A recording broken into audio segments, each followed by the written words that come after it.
Nowadays, most games, when they hit the end of their dev cycle, they end up getting that one or two extra DLC that everyone has wanted. And we know these are cash grabs because essentially they bring nothing to the table. This is different with Warhammer 2, a game which is over. It's going to be outdated and replaced with Warhammer 3 in a few months' time. We're looking at November or December for Warhammer 3 to drop. And so it does come to my surprise, and possibly yourselves as well, when I tell you it's been 4 years and this DLC is the best one yet. Creative Assembly has delivered a product which is essentially incredible in its nature, and let me tell you why. While we're talking about the patch, and yes, I do say the patch, we need to consider the patch, the FLC, the updates, the changes, and everything else, because this is one package. You'll ask me, why should we care? And I'll tell you the answer is very simple. The good people of CA have realized that if they keep the community happy, they are going to get more out of their DLC. They're going to get more sales and they're going to get more people playing the game. If the game is of better quality, there are going to be more that are willing to participate. They have shown respect to the wishes of the current community, the modders, who for years have given us so much value out of the game, and yet at the same time given us a lot of quote-unquote free stuff for the game that is about to close its doors. Normally, this would not make sense, but today it does. This DLC pays for itself. It pays for itself because CA finally has understood that if you provide a valuable product for the community, you will get their love and respect, and above all else, the community grows and hence more sales for the game. The update here is absolutely incredible as it delivers much needed changes, tweaks to old factions such as the dwarves and the lizards, while also rehauling the beastmen from one of the most boring factions to essentially one of the most interesting and versatile forces on the battlefield. Starting with the most important part of the update, the beastmen rework. Now, for those older Total War fans who've played Attila, who've experienced the horror of the horde mechanics back in the day, all days leading till yesterday. Now, hordes have been fixed. Not only they are fun, but they're functional and they're fantastic to use. The beastmen feel like an actual horde of dread, doom and despair, marching across the countryside, burning and pillaging an unstoppable force that constantly gathers momentum. They're just utterly ridiculous fun to play with. The power is often terrifying, but feels balanced. You have to work for the power that you get and often need to make decisions. One false move, you will lose almost everything you've gained.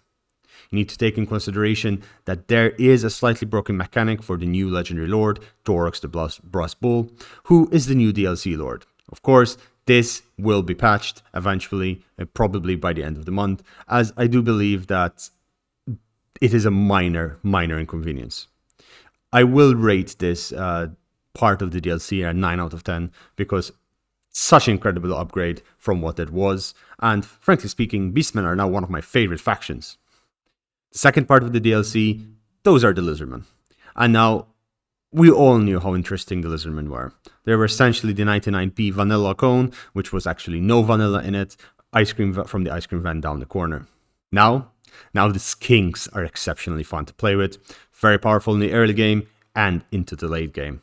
You have the Troglodyons, you have the Skink Oracles, which is essentially a Troglodon with a skink on top. What else do you want? You have the Kotels, you have the Skink Skirmishers, or as I believe they're called Skinks, Stalkers. Fun, fantastic, and they add the one thing Lizardmen needed: flexibility.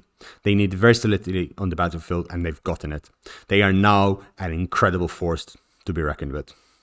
With this said, I do say that the DLC did get the butt end on the Lizardmen, as the new Lord, Oxyotl, gets a very fun and unique mechanic, which does not feel finished. I saw other people have commented about this, and it does feel the same. It feels repetitive, and there's no proper negative except getting a faster Chaos Invasion, which essentially speaking is almost a bonus because you get to kill Archaeon faster and win the campaign faster.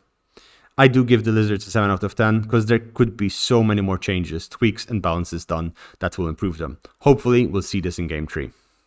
Finally, we get something extra, that even though we do get this, again, quote unquote for free, I do believe the price is within the DLC itself.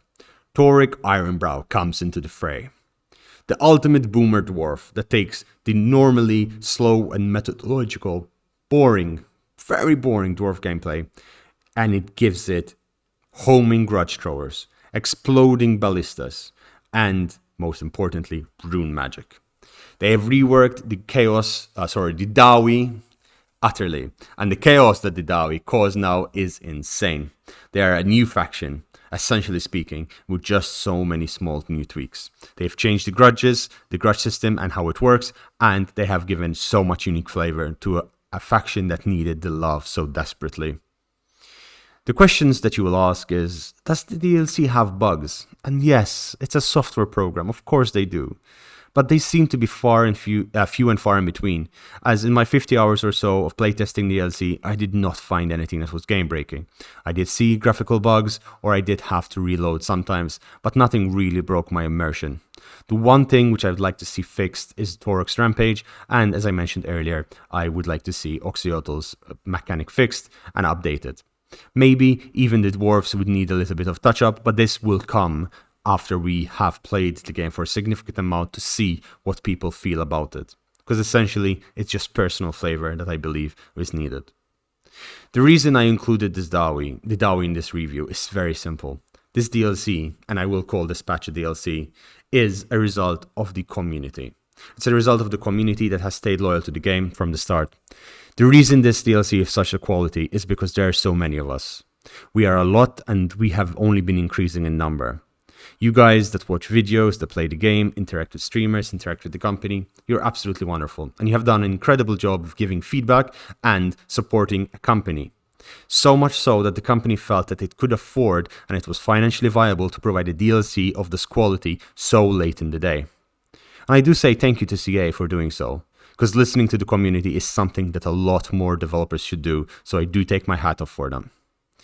All I can say is, Silence in the Fury DLC, I highly recommend it to everyone if you enjoy lizards or more importantly beastmen. And for everyone else, well, Warhammer 2 is all the richer for it. Thank you so much for watching, guys. Hope you enjoyed this. Tell me your thoughts down below. This has been Linksy, and I wish you a good day. Bye bye!